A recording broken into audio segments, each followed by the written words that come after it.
बंदर और टोपी वाले की कहानी। एक समय की बात है। एक गांव में एक व्यापारी रहता था। वह अपना पेट भरने के लिए गांव-गांव जाकर टोपियां बेचा करता था। वह रोज सुबह एक बड़ी सी टोकरी में टोपियां लेकर निकलता था। उन्हें बेचकर वह शाम तक अपने घर वापस आ जाता था। एक सुबह की वह अपनी टोकरी में रंग बिरंगी टोपियां लेकर निकला। एक गांव में टोपियां बेचने के बाद वह दूसरे गांव की ओर जा रहा था। चलते चलते वह बहुत थक गया था। उसी रास्ते से गुजरते समय एक जंगल भी पड़ता था। जंगल में उसे एक बरगद का पेड़ दिखाई दिया। उसने सोचा, क्यों न पेड़ के नीचे बैठकर आराम कर लिया जाए। व्यापारी बहुत थका हुआ था। उसने टोपियों से भरी टोकरी को नीचे रख दिया, फिर सिर से टोपी को उतारकर नीचे रखा और गले से गमछे को उतारकर जमीन पर बिछा दिया और उस पर लेट गया। उसके बाद व्यापारी गहरी नींद में सो गया।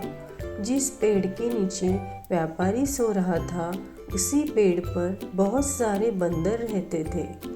व्यापारी के सोते ही बंदरों ने उसकी टोकरी पर हमला बोल दिया। बंदरों ने रंग बिरंगी टोपियों को लेकर खेलना शुरू कर दिया। कई बंदरों ने टोपियों को हाथ में भी पकड़ रखा था।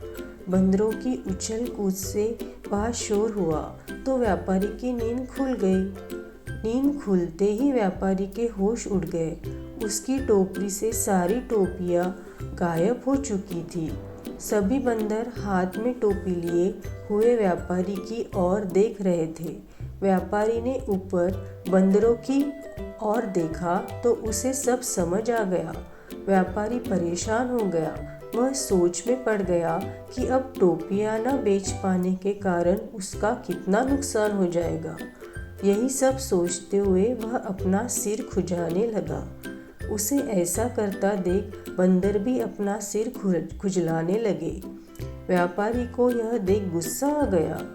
उसने गुस्से में अपने सिर पर अपना हाथ तेजी से मारा। बंदरों ने भी अपने हाथ से अपने सिर पर तेजी से मारा। बंदरों को ऐसा करता देखा व्यापारी को समझ आ गया कि बंदर ही उसकी नकल उतार रहे हैं। अब व्यापारी को एक तरकीब सूझी जिससे वह अपनी टोपियां वापस ले सकता था।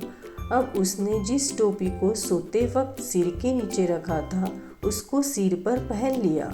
बंदरों भी झट से हाथों में पकड़ी हुई टोपियां सिर पर पहन ली। अब व्यापारी ने सिर पर पहनी टोपी को जमीन पर फेंक दिया। बंदरों भी व्यापारी की नकल उतारते हुए अपने सिर पर पहनी हुई टोपियां जमीन पर फेंक दी। व्यापारी की तरकीब काम कर गई थी। उसने जल्दी जल्दी सारी टोपियां इकट्ठी की।